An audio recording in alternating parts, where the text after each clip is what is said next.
Special ఒక్క నిమిషం wait చేయండి. ఎస్ మాజీ మంత్రి హరీష్ రావు మాట్లాడుతున్నారు. ప్రళయ్ చూద్దాం. పోలీసులు కూడా ఈ రాజకీయ ప్రేరేపితమైన కేసుల్లో నాయకులు చెప్తే వినడం కాదు, చట్టానికి లోబడి పనిచేయాలి. మనకు కాన్స్టిట్యూషన్ ఉంది, మనకు కొన్ని చట్టాలు ఉన్నాయి, శాసనసభలో చేసుకున్న చట్టాలు ఉన్నాయి, దానికి లోబడి పనిచేయాలి. సుప్రీంకోర్టు కానీ హైకోర్టు కానీ చాలా స్పష్టంగా బెయిలబుల్ సెక్షన్స్లో మీరు స్టేషన్ బెయిలే ఇవ్వండి అని కూడా చెప్పారు.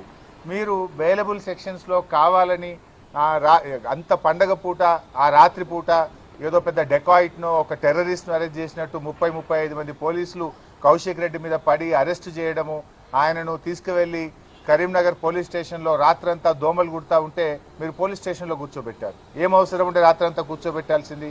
పండుగ తెల్లారి మీరు అంత కావాలంటే అరెస్ట్ చేయడానికి ఏమైనా ఇబ్బంది ఉన్నదా? ఏమైనా అడ్డంకులు ఉన్నాయా? ఆయన ఏమైనా పారిపోతాడా? ఆయన ఒక గౌరవ ప్రజాప్రతినిధి కదా.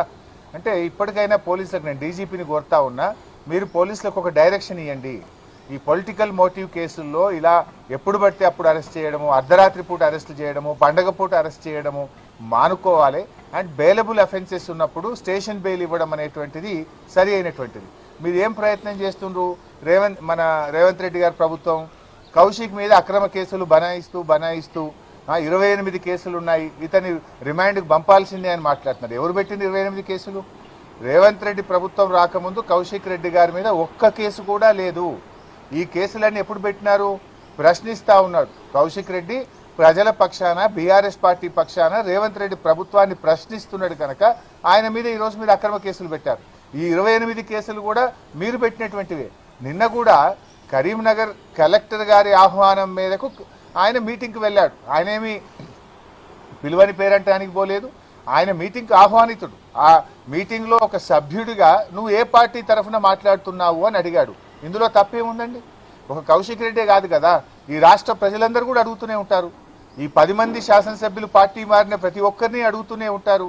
ఇప్పుడు ఆ మీటింగ్లో సంజయ్ గారు నేను బీఆర్ఎస్ పార్టీ బట్టలిప్తా అని మాట్లాడితే డెఫినెట్గా అడుగుతారు కదా, నువ్వు గెలిచిందే బీఆర్ఎస్ పార్టీ మీద, నువ్వు బీఆర్ఎస్ పార్టీ గుర్తు మీద, కారు గుర్తు మీద కేసీఆర్ గారు బొమ్మ పెట్టుకొని గెలిచి బీఆర్ఎస్ పార్టీ బట్టలిప్తా అన్నప్పుడు నువ్వు ఏ పార్టీ తరఫున మాట్లాడుతున్నావు అని కౌశిక్ రెడ్డి అడగడంలో తప్పేముంది? ఇది కౌశిక్ రెడ్డి ఒక్కడే కాదు, రాష్ట్రంలో ప్రజలందరూ అడుగుతూ ఉంటారు. నిజంగా డెఫినెట్గా కౌశిక్ రెడ్డి ప్రశ్నించడంలో తప్పు లేదు. అంత మాత్రాన ప్రశ్నిస్తే 3 కేసులు పెట్టారా? ఒక సంఘటన మీద, ఒక ఇష్యూ మీద 3 డిఫరెంట్ ఫిర్యాదులు ఇచ్చి 3 కేసులు నమోదు చేయడంలోనే మీ ఆతృత కనబడతా ఉంది, మీ యొక్క కక్ష సాధింపు చర్యలు కనబడతా ఉన్నాయి. ఒకే కేసులో 3 ఎఫ్ఐఆర్లు పెట్టి ఆ రాత్రిపూట అరెస్ట్ చేసి రాత్రంతా పోలీస్ స్టేషన్లో పెట్టడంలోనే ఇది కేవలం రేవంత్ రెడ్డి గారి ప్రోద్బలంతో, రాజకీయ ప్రేరేపితంగా, కుట్రతో ఒక్కరోజైనా కౌశిక్ రెడ్డిని జైల్లో పెట్టాలనేటువంటి ఒక పగ, ప్రతీకారంతో జరిగినటువంటి అరెస్టే తప్ప ఇంకోటి కాదు. ఇవాళ న్యాయస్థానాల మీద మాకు నమ్మకం ఉంది. న్యాయస్థానం కౌశిక్ రెడ్డి గారికి ఈరోజు బెయిల్ ఇవ్వడం చాలా సంతోషం. సో ఐ అపీల్ డీజీపీ గారు, ఇటువంటి చర్యలు ఇప్పటికైనా అర్ధరాత్రి పూట, పండగ పూట పోలీసులను కూడా ఇబ్బంది పెడుతున్నారు మీరు. పాపం పోలీసులు కూడా పండగ పూట కూడా వాళ్ళకి టెన్షన్లు పెట్టి పోలీసులను కూడా నిద్ర లేకుండా చేసి పోలీస్ వ్యవస్థను, మీ కింది స్థాయి పోలీస్ అధికారులను, ఉద్యోగులను కూడా మీరు ఇబ్బంది పెడతా ఉన్నారు. అంటే ఇది కేవలం ముఖ్యమంత్రి గారు చెప్పిందనో, ప్రభుత్వ పెద్దలు చెప్పిందనో ఈ రకంగా అరెస్టులు చేయడాన్ని మేము తీవ్రంగా ఖండిస్తూ ఉన్నాం. ఇవాళ ఇంకోటి, సంజయ్ గారు కూడా మరి కౌశిక్ రెడ్డి గారి మీద నెట్టారు కదా, మరి ఎందుకు సంజయ్ గారి మీద కేసు నమోదు చేయరు? సుమోటో ఒక్క కౌశిక్ రెడ్డి గారి మీద ఎందుకు కేసు నమోదు చేస్తున్నారు అంటే స్పష్టంగా మీ పక్షపాత వైఖరి, ధోరణి అనేటువంటిది ఇలా స్పష్టంగా కనబడుతుంది. రేవంత్ రెడ్డి గారి ఏడాది పాలన పగ, ప్రతీకారంతోనే ముడిపడి ఉన్నది. ఇలా పోలీసులు చేయాల్సిన పని, రేవంత్ రెడ్డి గారు చేయాల్సిన పని, లా అండ్ ఆర్డర్ను ఈ రాష్ట్రంలో మీరు పని చేయించండి. అసలు పోలీసులు తమ పని తాము చేసుకోకుండా ప్రతిరోజు ఏదో ఒక నాయకుడి మీద, సోషల్ మీడియా యాక్టివిస్టుల మీద కేసులు పెట్టి అసలు లా అండ్ ఆర్డర్ గాలి కొదిలేసినారు. ఏం జరుగుతుంది రాష్ట్రంలో? 23% క్రైమ్ రేట్ పెరిగింది. ఇలా హత్యలు పెరిగినాయి, అత్యాచారాలు పెరిగినాయి, కమ్యూనల్ రైట్స్ పెరిగినాయి, రాబరీస్ పెరిగినాయి, చైన్ స్నాచింగ్ పెరిగింది, మహిళల మీద అఘాయిత్యాలు పెరిగినాయి. రాష్ట్రంలో ఏ జిల్లాలో చూసినా 23% లా అండ్ ఆర్డర్ పెరిగి హైదరాబాద్ ఎల్లో జోన్లోకి పోయింది. ఇంకా 4 రోజులు పోతే ఇదే పద్ధతి కొనసాగితే హైదరాబాద్ రెడ్ జోన్లోకి పోతుంది. నేషనల్ క్రైమ్ బ్యూరో ఆఫ్ రికార్డ్స్లో ఎల్లో జోన్లో కనబడుతుంది. విదేశాల వాళ్ళు కానీ, ఇతర రాష్ట్రాల వాళ్ళు కానీ ఒక రాష్ట్రంలో పెట్టుబడులు పెట్టాలన్నప్పుడు గూగుల్ ఓపెన్ చేసి నేషనల్ క్రైమ్ రికార్డ్ బ్యూరోలో చూస్తారు ఈ రాష్ట్రంలో క్రైమ్ రేట్ ఎంత ఉంది, ఇది గ్రీన్ జోన్లో ఉందా ఎల్లో జోన్లో ఉందా అని చూస్తారు. నువ్వు ఎల్లో జోన్లో రెడ్ జోన్లో ఉంటే ఎవరైనా ఇన్వెస్ట్మెంటర్స్ ఈ హైదరాబాద్కి వస్తారా? ఇదేనా ఈ రాష్ట్రాన్ని పరిపాలించే తీరు? హోంమంత్రిగా ముఖ్యమంత్రి గారే ఉండి ఇవాళ పూర్తిగా తన బాధ్యతల్ని నిర్వర్తించడంలో పూర్తిగా ఫెయిల్ అయిపోయింది ఇవాళ రేవంత్ రెడ్డి గారు. సో ఇప్పటికైనా మానుకోండి, ఈ కక్షపూరిత రాజకీయాలు మానుకొని పరిపాలన మీద దృష్టి పెట్టాలని చెప్పి రేవంత్ రెడ్డి గారికి వారి ప్రభుత్వానికి హితవు పలుకుతా ఉన్నాం.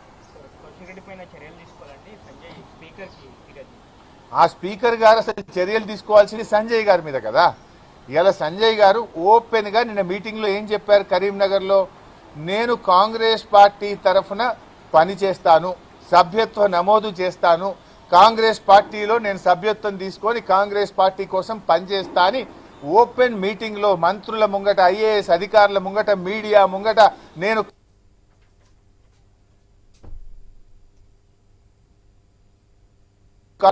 స్పీకర్ గారి దగ్గర మా యొక్క డిఫెక్షన్ పిటిషన్ సంవత్సరం నుంచి పెండింగ్ లో ఉంది.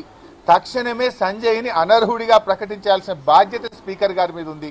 ఇది ఏమంటే ఎట్లా ఉందంటే చోరు ఉల్టా కోత్వాల్కు డాటే అన్నట్టు పార్టీ మారిన ఎమ్మెల్యేనే ఇంకా మా పార్టీ ఎమ్మెల్యే మీద ఇవాళ చర్యలు తీసుకోవాలంటున్నాడు. చర్యలు తీసుకోవాల్సింది పార్టీ మారిన 10 మంది ఎమ్మెల్యేల మీద తీసుకోవాలి. ఆ పిటిషన్ ఇవాళ ఆయన దగ్గరే స్పీకర్ గారి దగ్గరనే ఉంది. స్పీకర్ గారు తన విజ్ఞతను ఉపయోగించి ఓపెన్ గా చెప్తున్నారు కదా, అఫీషియల్ మీటింగ్ లో నేను కాంగ్రెస్ పార్టీ తరఫున పనిచేస్తా అంటున్నారు.